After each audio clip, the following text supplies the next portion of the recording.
¿Qué tal amigos? Mi nombre es Ever Espinosa y el día de hoy estamos haciendo un video para este canal en el cual vamos a tocar un tema que ahorita ha estado en boca de todas las personas en México, la controversia que se vive entre el presidente de la República y el Poder Judicial de la Federación. Sabemos que salió una ley de remuneraciones de los servidores públicos en la cual ningún servidor público podrá ganar más de lo que gana el presidente de la República. Sin embargo, los ministros de la Suprema Corte tienen un sueldo mucho mayor a lo que actualmente ganará el presidente de México. Entonces vamos a hacer un análisis empezando cronológicamente de dónde proviene todo este dilema hasta llegar a lo que actualmente se ha hecho. Veremos si la Suprema Corte, si los ministros han actuado de buena forma, si han caído en ilegalidades o si el que está en una ilegalidad es el presidente Andrés Manuel López Obrador. Y para finalizar el video también les voy a compartir una teoría que me encontré por ahí investigando sobre este tema en otro canal de YouTube, en la cual dicen que todo esto es una estrategia para que los ministros al fin y al cabo pues salgan mayormente beneficiados.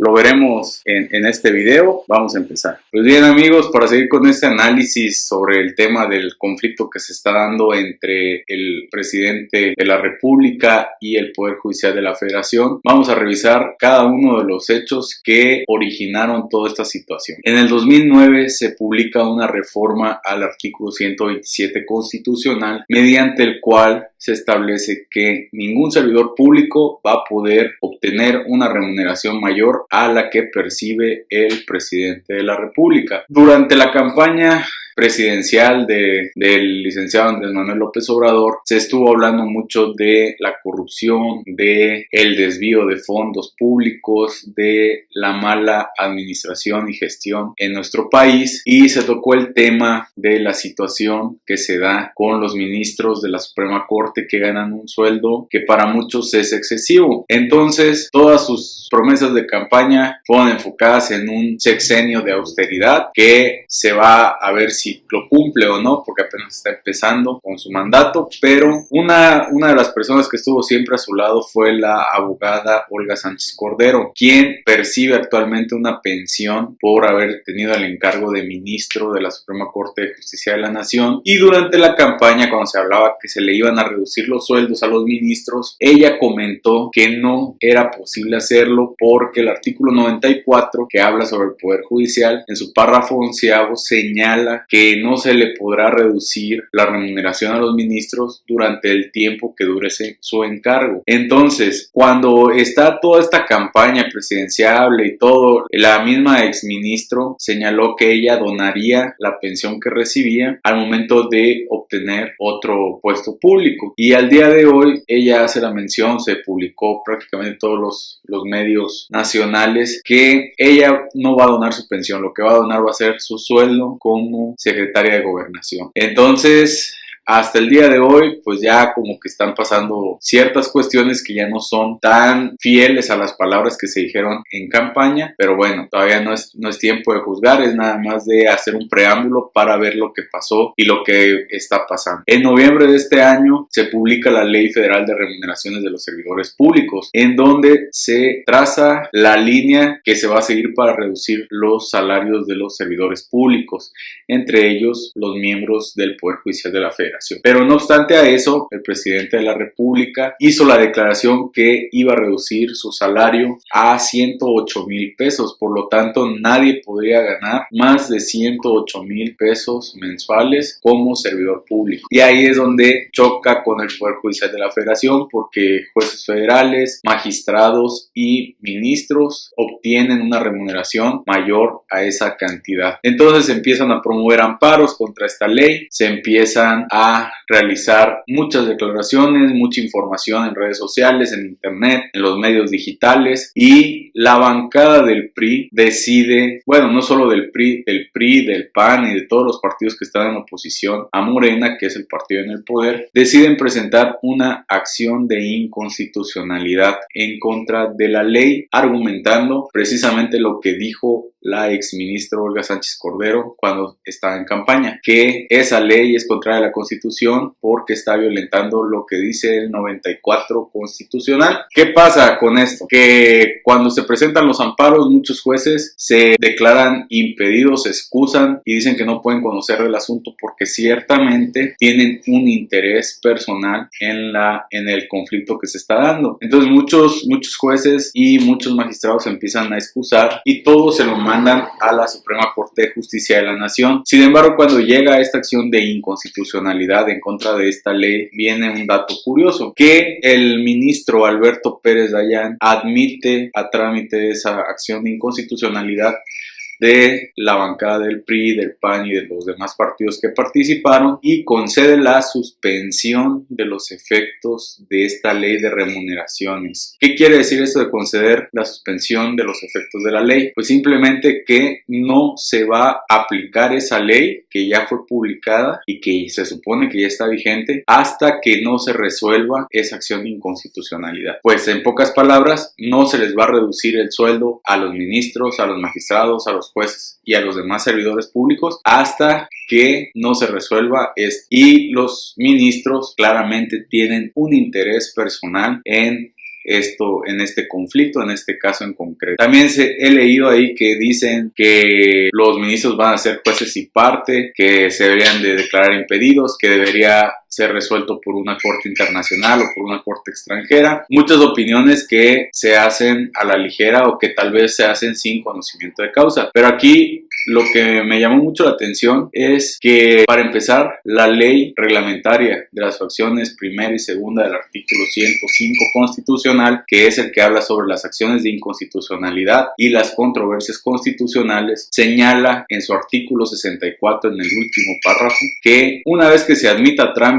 la acción de inconstitucionalidad, no se puede suspender los efectos de la ley que se está controvirtiendo. Y el ministro Alberto Pérez Dayán concedió la suspensión. Entonces no sabemos si lo hizo porque realmente no sabía o porque su interés personal en el asunto le dictó qué criterio determinar. Ahí ya hay una ilegalidad y eso es lo que hasta cierto punto como que genera una incertidumbre de lo que está pasando y de lo que va a pasar, porque va a haber un choque entre dos poderes de la Unión, el ejecutivo y el judicial. Pues bien, en las leyes, tanto en la ley de amparo como en la ley reglamentaria del 105, como en el Código Federal de Procedimientos Civiles, señala en qué casos los jueces, magistrados y ministros están impedidos para conocer un asunto. Y en el caso de las acciones de inconstitucionalidad, si hay un ministro o dos o más, se suplirán, pero no dice cómo actuar en el caso de que todos, incluyendo al ministro presidente de la Suprema Corte de Justicia de la Nación, tengan un interés particular en el caso que van a resolver. No se habla de una totalidad de los ministros y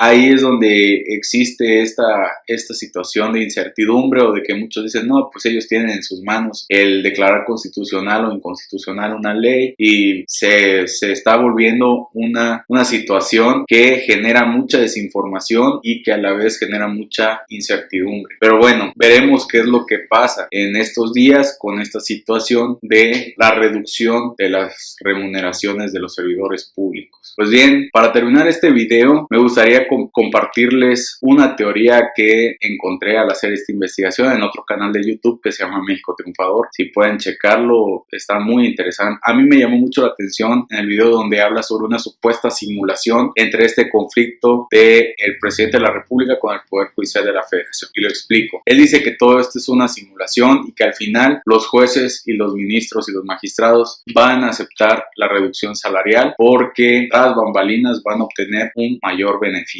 ¿Cómo es esto? Pues se los explico así a grandes rasgos. En primer lugar, hay una conexión entre el Poder Judicial y el lavado de dinero. La conexión se da en el Proyecto de Nación 2018-2024 que fue elaborado por las personas que están con el presidente y por el mismo presidente de la República, Andrés Manuel López Obrador. Y en su página 42 señala que anualmente en el combate al lavado de dinero, el Estado mexicano obtendrá entre 20,000 y 30,000 millones millones de dólares por la lucha contra el lavado de dinero anuales. Entonces estamos hablando de que entre 20 y 30, si sumamos estas dos cantidades nos da 50, entre 2, 25 mil millones de dólares anuales es lo que se estarían recuperando en el combate al lavado de dinero. Si eso lo multiplicamos por 6 da 150 mil millones de dólares en el sexenio.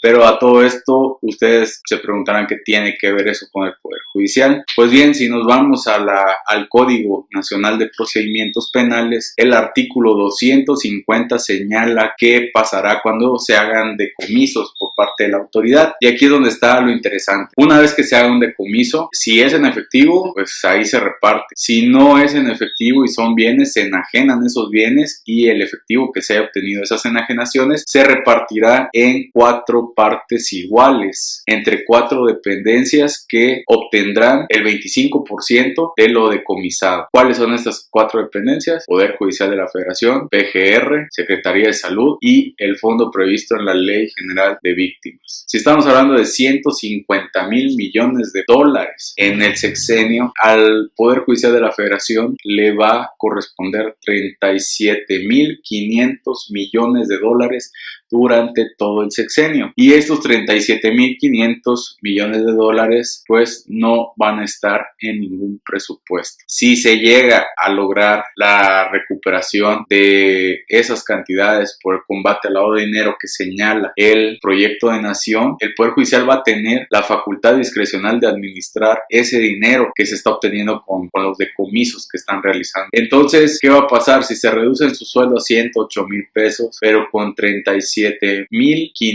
millones de dólares? Si eso lo multiplicamos por el tipo de cambio en que está el dólar, pues ahí se hace una cantidad descomunal que el Poder Judicial de la Federación va a poder administrar libremente, porque no hay en su presupuesto previsto para sus funciones, no está considerado ese recurso. Entonces, cuando le llegue ese recurso, va a tener la libertad de ejercerlo de la manera que mejor le convenga y puede ser repartido entre todos los miembros, entre algunos nada más, etcétera. Y se me hace lógico este punto porque si bien están alzando la voz los del Poder Judicial de la Federación, pero están cometiendo errores como el que les mencioné hace rato. Un ministro no puede cometer un error de esa magnitud porque se supone que son las personas más capaces en cuanto al conocimiento del derecho y de lo jurídico, y que se le haya ido esta situación en la suspensión de los efectos de la ley, pues nos habla de que pueden estar dejando ahí como que el hilo para ir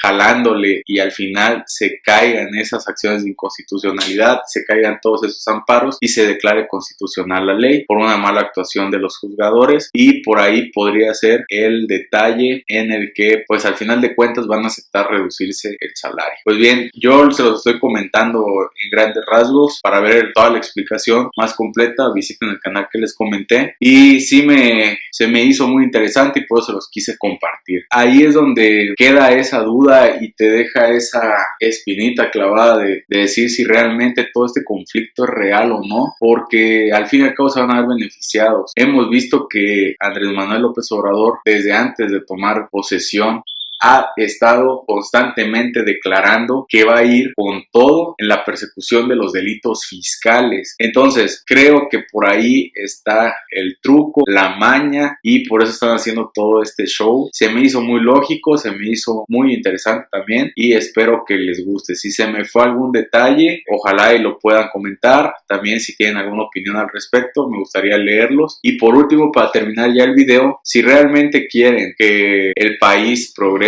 con esas cantidades de dinero que se van a obtener del combate al lavado de dinero, lo que se tendría que hacer es reformar el Código Nacional de Procedimientos Penales y que todo ese dinero que se va a decomisar pues se vaya a la hacienda pública, para que el dinero se gaste en educación, en seguridad, en hospitales, en programas sociales, y no se vaya directamente a las bolsas de los funcionarios titulares de las dependencias que les mencioné: Poder Judicial de la Federación, PGR, Secretaría de Salud y el fondo que establece la Ley General de Víctimas. Entonces, espero que les haya gustado. Mi nombre es Ever Espinosa y nos vemos en el siguiente video. Hasta luego.